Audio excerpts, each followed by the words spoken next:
আসসালামু আলাইকুম। ইফতারিতে fish cutlet একটি খুবই মজাদার রেসিপি। কিভাবে খুব সহজে ঘরে বসে আমরা এই রেসিপিটি প্রস্তুত করতে পারি সেটাই আজকে আপনাদেরকে দেখাবো। প্রথমে আমরা 4-5 পিস টুকরো করা রুই মাছ নিয়েছি এবং একটা কড়াইতে আমরা একটু হলুদের গুঁড়া, পানি আর একটু লবণ দিয়ে এটা সিদ্ধ করে নেব। আমাদের সেদ্ধ করা হয়ে গেছে। এখন আমরা রুই মাছ পিসগুলো থেকে কাঁটাগুলো বেছে আমরা শুধু মাছটা নিব, কাঁটাগুলো ফেলে দিব। সুন্দর করে কোনো কাঁটা থাকলে রাখবো না আমরা।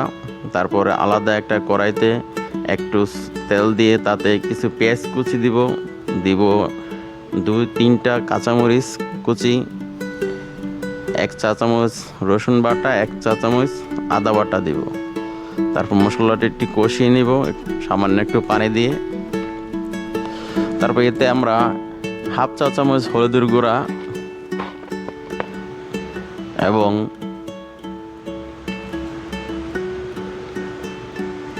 1 চামচের মতন মরিচের গুঁড়া অ্যাড করে নেব। তারপরে 1 চামচের মতো ধনিয়া গুঁড়া সাথে দিয়ে দিব। তারপর 1/2 চা চামচের মতন ভাজা জিরার গুঁড়া আমরা এটার সাথে অ্যাড করে নেব। তারপরে আমরা মশলাটা ভালো করে কষিয়ে নেব।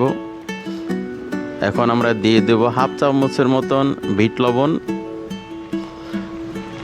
তারপর আমাদের প্রসেস করা মাছ আমরা এখানে মশলাতে দিয়ে দিব এবং আলাদাভাবে আমরা 1 বাটির মতন আলু সিদ্ধ করে ভেঙে নিয়েছি এই মাছের সাথে দিয়ে দেওয়ার জন্য। তাহলে আমাদের কাটলেটটা খুব সুস্বাদু হবে। আমরা আলুটা দিয়ে মাছটাকে ভালো করে কষিয়ে নিব।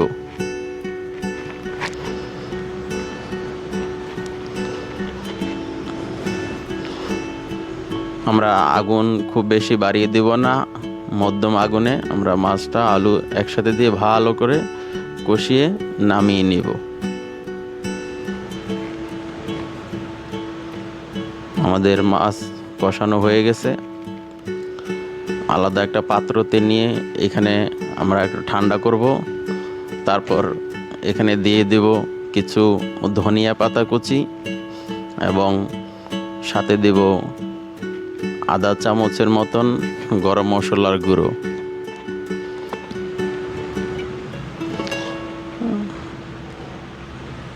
তারপরে আমরা আমাদের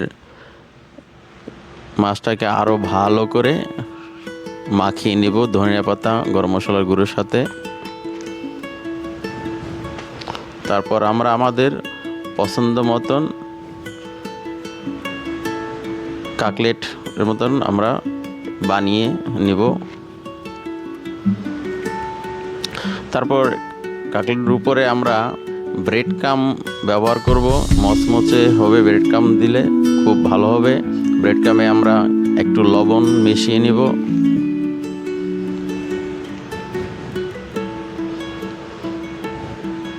তারপর আলাদাভাবে একটি পাত্রের মধ্যে আমরা 3টা ডিম নিয়েছি। ডিমের মধ্যে সামান্য একটু লবণ আর একটু গোলমরিচের গুঁড়ো আমরা দিয়ে ভালো করে ফেটে নেব।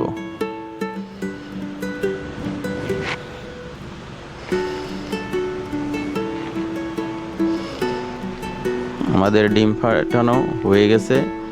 তারপর আমরা সুন্দর করে কাটলেটগুলো বানিয়ে প্রস্তুত করে নেব এবং প্রথমে আমরা ডিমের মধ্যে আমাদের বানানো কাটলেটটা ডুবিয়ে আমরা ব্রেড ক্রাম্বের সাথে মিশিয়ে নিব। আমরা এটাকে 2 বার ডিমের সাথে মিশিয়ে ব্রেড ক্রাম্ব দেব, একটু পুরুত্ব একটু মোটা হওয়ার জন্য, খেতেও সুস্বাদু হবে। একে একে আমাদের কাটলেটগুলো সব আমরা ব্রেড ক্রাম্ব দিয়ে সুন্দর করে প্রসেস করে নেব।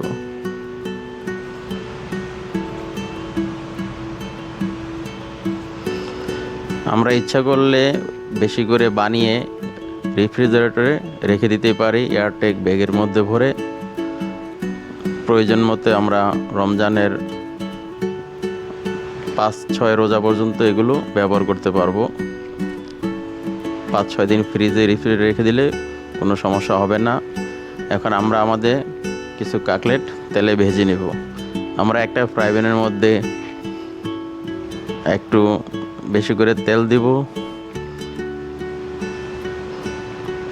খেয়াল রাখবো আগুনের তাপমাত্রা খুব বেশি হলে আমাদের কাটলেটগুলো পুড়ে যাওয়ার সম্ভাবনা থাকবে। আমরা মধ্যম আগুনে এগুলো 6-7 মিনিট ভেজে নেব।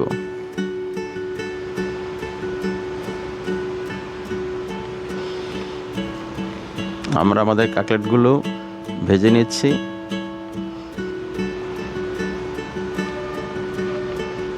ঘুরিয়ে ঘুরিয়ে একটু সুন্দর করে আমরা চারপাশে ভেজে নেব।